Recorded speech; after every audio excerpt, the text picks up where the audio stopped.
पत्रिकेमध्ये शनी चांगला जोपर्यंत असत नाही किंवा शनीची पोझिशन किंवा वक्रदृष्टी ही कार्य कशी करते हे कोणावरती आपण पाहावं। मी तर म्हणेल की मुळामध्ये जे लोक हे नॉलेज देत आहेत युट्यूबवरती सुद्धा की शनी महाराजांना जाऊन मंदिरामध्ये तेल व्हा, ओम सतनमो हरेश गुरुजी कॉलेज बडे बाबा दादा गुरु चैतन्य सिद्ध सद्गुरु मत्स्येंद्रनाथ साहेब कॉलेज गोरक्षनाथ बाबा कॉलेज शालक निरंजन आदेश।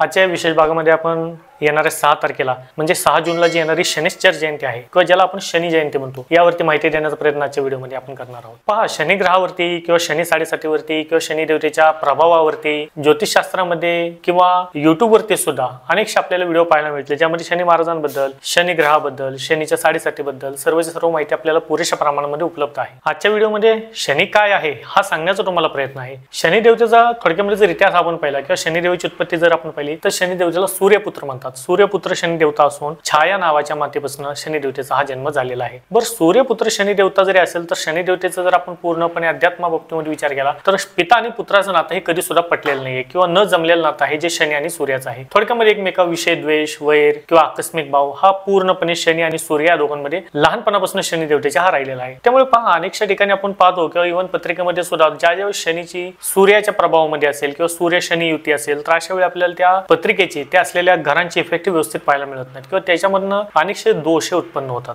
यानंतर विचार केला तर शनी महाराज यांचे गुरु हे साक्षात शंभू महादेव आहेत। हेच महादेव आहेत ज्यांनी शनी महाराजांना वक्रदृष्टी हे प्रदान केलेली आहे। अनेक जणांना माहिती नसेल की वक्रदृष्टी म्हणजे काय। पहा, ज्योतिषशास्त्रामध्ये वक्रदृष्टी जी फक्त शनी देवतेला प्रदान आहे असं म्हणतात। परंतु ही वक्रदृष्टी म्हणजे काय आहे की ज्यावेळी शनी महाराज एखाद्या राशीमध्ये प्रवेश करतात त्यावेळेस त्यांची दृष्टी त्या राशीवरती लागते, त्याला वक्रदृष्टी म्हणतात। मुळामध्ये शनी महाराजांचं जर छायाचित्र आपण पाहिलं किंवा खऱ्या अर्थी जर आध्यात्मिकरित्या शनीची जी मूर्ती येते ती शनी महाराजांची मूर्ती ही नेहमी जमिनीकडे पाहत आहे अशा अनुषंगाचीच असते किंवा शनी महाराजांचं जे चित्र सुद्धा येतं शनी महाराजांची दृष्टी ही नेहमी जमिनीवर असते। शनी महाराज ज्या वेळेस त्यांची दृष्टी हे वर करतात किंवा समोर पाहतात त्यावेळेस ते राशीचं परिवर्तन करतात, त्या राशीमधून दुसऱ्या राशीमध्ये जात असतात, त्यावेळेस शनी महाराज यांची दृष्टी समोर करतात, अदरवाईज शनीची दृष्टी पूर्णपणे जमिनीवर असते। देन आफ्टर याच्यामध्ये असं सुद्धा सांगण्यात येतं किंवा आपल्याला अध्यात्मामध्ये शास्त्रामध्ये हे पण आपल्याला माहिती मिळते की ज्या महादेवांनी शनी महाराजांना वक्रदृष्टी प्रदान केली तर ही वक्रदृष्टी जे न्याय निवाडा करणारी आहे, ज्याला आपण म्हणू जी सत्याची बाजू मांडणारी आहे, मग याची वक्रदृष्टी कशी आहे किंवा वक्रदृष्टी ही कार्य कशी करते हे कोणावरती आपण पाहावं तर सर्वप्रथम शनिदेवाने वक्रदृष्टी कोणावर टाकली असेल तर ती सुद्धा स्वतःच्या गुरुवरच टाकली।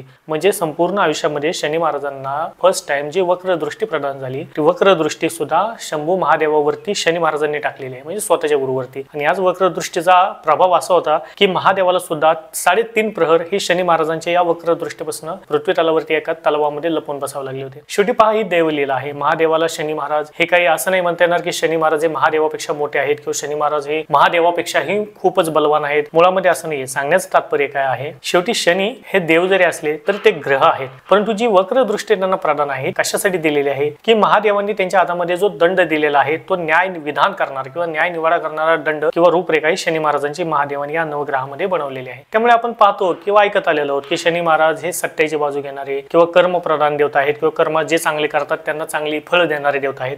हो, निश्चितपणे आहेत। या अनुषंगाने शनी महाराज हे कार्य करत असतात। नवग्रहांमध्ये जर विचार केला तर राहू आणि शनी हे सर्वात जास्त विघातक म्हणा किंवा सर्वात जास्त दोष उत्पन्न करणारे सुद्धा हेच 2 ग्रह आहेत, ज्यामुळे आपल्या पत्रिकेमध्ये असेल, कुंडलीमध्ये असेल अनेक पद्धतीचे दोष हे शनी महाराज सुद्धा उत्पन्न करतात। 12 ग्रहांची आपली पत्रिका आहे किंवा 12 ग्रहांची जी आपली पत्रिका असते याच्यामधलं एक घर जर सोडलं जे 11व्या स्थानकातलं आपण म्हणतो तेवढं घर सोडलं तर संपूर्ण घरामध्ये शनी महाराज हे फारसे व्यवस्थितरित्या रिझल्ट देताना आपल्याला पाहायला मिळत नाही। राशीच्या बाबतीमध्ये विचार केला तर हे तुळा राशीमध्ये उच्च होतात आणि स्वतःच्या मकर राशीमध्ये चांगली इफेक्ट देणारे हे शनी महाराज असतात। डिपेंड ऑन आहे की त्या पत्रिकेची स्थिती कशी आहे। परंतु हा बरेच वेळा किंवा बऱ्याच अंशी किंवा मित्र म्हणेल 100% पेक्षा 90%हून अधिक पत्रिकेमध्ये किंवा ग्रहबाधेमध्ये शनी महाराज हे कारक असतात किंवा शनी महाराजांचं स्थान किंवा शनी महाराज हे त्याला बाधक झालेले असतात किंवा ज्या गोष्टी आयुष्यामध्ये उलथापालथ करणारे असतात त्याला सुद्धा कारणीभूत हे शनी महाराजच असतात। युट्यूबवरती अनेक व्हिडिओ आपण पाहतो की शनी महाराजांना या शनिश्चर जयंतीच्या दिवशी तुम्ही जावा, शनीवरती तेल व्हा किंवा शनी महाराजांना तुम्ही मीठ व्हा, उडीद व्हा किंवा त्यांना फेऱ्या मारा।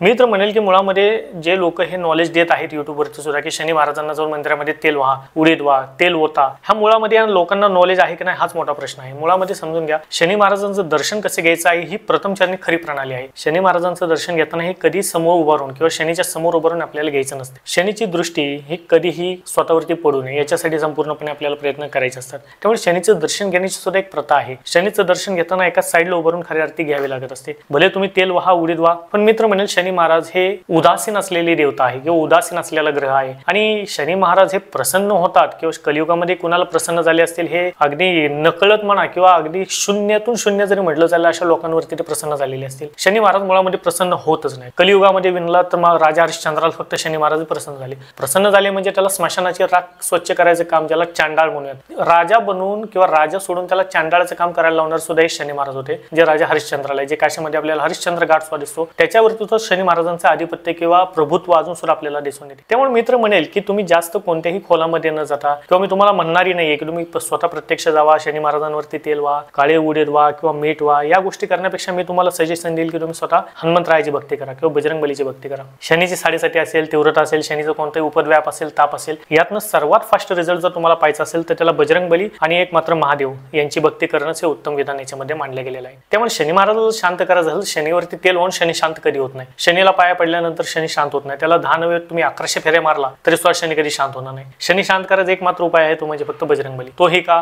तर बजरंग बलीला शनीचाच आशीर्वाद आहे की त्याच्या साडेसातीच्या कालखंडामध्ये जो तुझ्या आराधना करेल, भक्ती करेल किंवा तुझं स्तोत्र पुण्य हवन करेल, त्याच्यावरती माझ्या साडेसातीचा असर हा होणार नाही. तसं बांधून घेतलेलं आहे बजरंग बलीने. त्यामुळे शनीचं जर तुम्हाला शांतता करायची असेल किंवा शनीला शांत करायचं असेल तर बजरंग बलीची भक्ती करणं हे तितकंच महत्वाचं आहे. त्यामुळे ज्या लोकांना गुरु नाहीये किंवा गुरुच्या मार्गदर्शन व्यवस्थेत आपण मिळालं नसेल तर अशा लोकांनी जास्त करून शनी महात्म्य म्हणे किंवा शनीच्या भक्तीमध्ये न पडलेलं बरं, असं माझं वैयक्तिक म्हणणं आहे. बरं, आता ही झाली शनीची एक बाजू, पण तो दुसरी बाजू जी चांगली आहे, जी शनीची आहे मानली जाते, मग ही कोणती आहे? तर ही बाजू आहे की पहा, शनी महाराज मुळामध्ये मान्य आहे की शनी हा कधीही वैवाहिक जीवन असेल किंवा पारिवारिक जीवन असेल याला हा डॅमेज करणार आहे. परंतु शनी याच्या अपोजिट जर पाहिलं तर अध्यात्माला एका उंच लेवलवरती घेऊन जाणार सुद्धा हा शनी आहे. तुम्ही यकीन माना, पत्रिकेमध्ये शनी चांगला जोपर्यंत असत नाही किंवा शनीची पोझिशन ही पत्रिकेला जर पूरक नसेल तर तो व्यक्ती अध्यात्माच्या वाटेवरती सुद्धा लवकर येऊ शकत नाही. जेवढे मोठे तपस्वी झाले, जेवढे मोठे साधक झाले, जेवढे मोठे अनुष्ठान करते झाले, जेवढे मोठे भक्त झाले, त्यांच्या कुंडलीमध्ये सुद्धा शनी देवता हे कारक होते. त्यांच्या कुंडलीमध्ये सुद्धा शनी देवता हे त्यांना द्यायला बसलेले ग्रह होते. तेव्हाच अशा मोठ्या लेवलचे संस्थानिक असेल, पीठाधीश्वर असेल, आद्य गुरु असतील, हे शनी देवतेच्या प्रभावामध्येच येतात. म्हणजे यांच्यावरती विशेष शनी कृपा ही असावी लागते. तेव्हाच खऱ्या अर्थी तो व्यक्ती एका आध्यात्मिकाच्या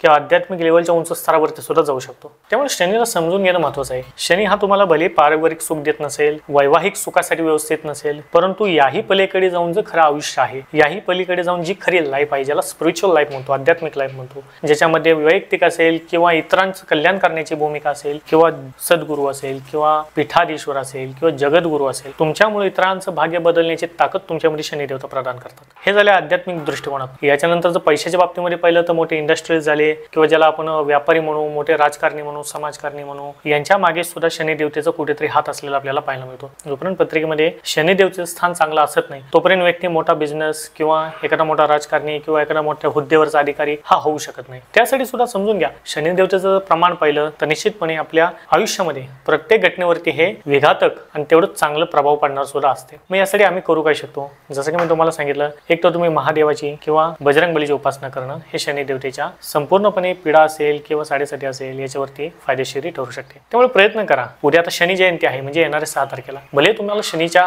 मंदिरामध्ये जायला नाही जमलं तर तुम्ही बजरंग बलीच्या मंदिरामध्ये जाऊन तुमच्या आरोग्यासाठी असेल किंवा जी स्थिती तुमची आहे त्याच्यामध्ये सुधार होण्यासाठी असेल तुम्ही प्रार्थना करू शकता. शनी हा किती उपद्व्यापी आहे याचं प्रमाण आपल्याला पाहायचं असेल तर ते रामायणामध्ये सुद्धा आम्हाला सापडते, ज्यामुळे रावणाने ज्या सिंहासनाच्या 9व्या पायरीवरती शनीला हे पालथे पाडून ठेवलेले होते का तर त्याची दृष्टीच कोणावरती पडू नये किंवा त्याच्या राज्यावरती पडू नये म्हणून. आणि हे शनी महाराज होते जे इंद्रजितच्या जन्माच्या वेळेस 11व्या स्थानकातून 12व्या स्थानकामध्ये त्यांनी पत्रिकेमध्ये हल्लेले होते किंवा एक घर ते पुढे सरकले होते. त्यामुळे इंद्रजित सुद्धा हा पूर्णपणे अमरत्व हा प्राप्त करू शकला नव्हता. म्हणजे पहा, इच अँड एव्हरीथिंग मध्ये जर विचार केला तर शनी देवतेचं महात्म्य, शनी देवतेचं प्रभुत्व हे प्रत्येक आयुष्यामधल्या घटनेवरती आहे. त्यामुळे हे न्यायप्रधान देवता असेल किंवा याच्या अपोजिट जाऊन मी तुम्हाला म्हणेल की तुम्ही शनी देवतेच्या प्रसन्नतेसाठी प्रयत्न न करता यांच्या अपोजिट बजरंग बलीला तुमच्यावरती प्रसन्न करण्याचा प्रयत्न करा.